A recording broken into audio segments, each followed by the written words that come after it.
মানুষকে বোকা বানানোর খেলা এই পৃথিবীর সবচেয়ে সহজ ও নির্ভেজাল খেলা। এই খেলায় যে যত বেশি মানুষকে বোকা বানিয়ে রাখতে পারে সে ততটাই লাভবান, ততটাই সফল খেলোয়াড় হিসেবে স্বীকৃতি পায়।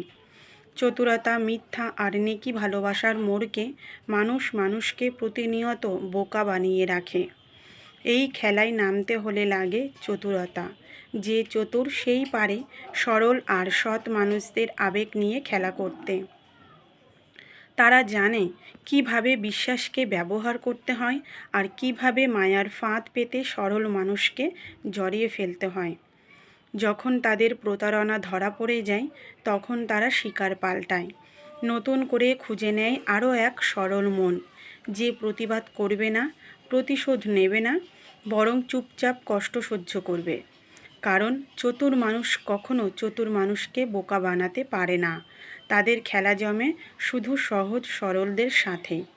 এই যুগে যেন এক অবিরাম প্রতিযোগিতা চলছে, কে কাকে কতটা বোকা বানাতে পারে।